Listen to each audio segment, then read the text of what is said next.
విష్ణు సహస్రనామము 103వ శ్లోకము.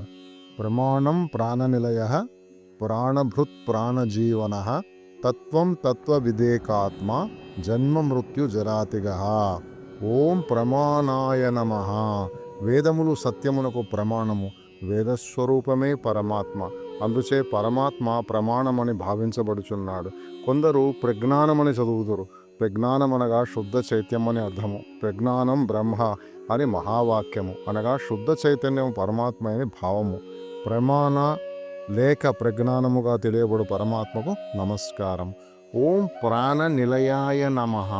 అన్ని ప్రాణులు పరమాత్మ యందే ఉండుట చేత ప్రాణ నిలయుడను నామం కలిగినది. అన్ని జీవుల కార్యకలాపములు పునాది ఆధారభూతము పరమాత్మ.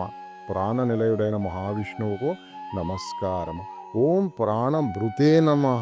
అన్ని ప్రాణులకు క్రమబద్ధం చేయువాడని అర్థము. అనగా జీవులన్నీ ఆహారం గ్రహించుటకును, తీసుకున్న ఆహారం జీర్ణమగుటకును, జీర్ణమైన ఆహారం శక్తినిచ్చుటకును, శక్తిని ఉపయోగించి కర్మలు చేయుటకును, కర్మ ఫలితములు పొందుటకును శ్రీమన్నారాయణుడే కారణమగుచున్నాడు. వీటన్నిటి ద్వారా ప్రాణులకు క్రమబద్ధం చేటే ప్రాణభృతుడని తెలియబడుచున్నాడు. ప్రాణభృతునకు నమస్కారము. ఓం ప్రాణ జీవనాయ నమ.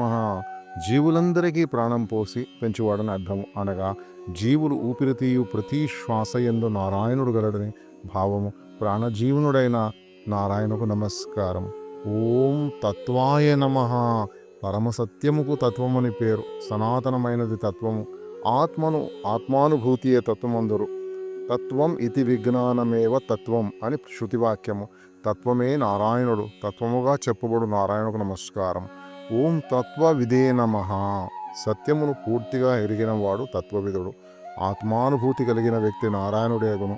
ముండకోపనిషత్తు సయోహవై తత్పరమం బ్రహ్మవేద బ్రహ్మైవ భవతి అని తెలియజేయుచున్నది. తన సహజ స్వభావమైన దివ్యత్వము సంపూర్ణముగా పొందుటచే నారాయణుడు తత్వవిదుడని చెప్పబడుచున్నాడు.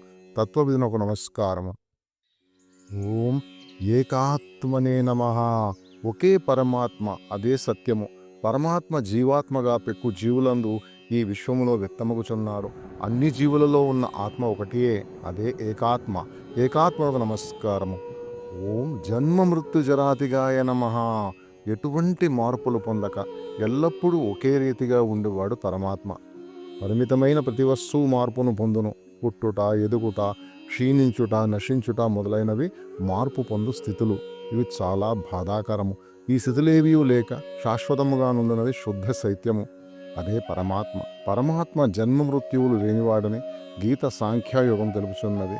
న జాయతే మ్రియతే వా కదాచిన్నాయ భూత్వా భవితా వా నభూయయ.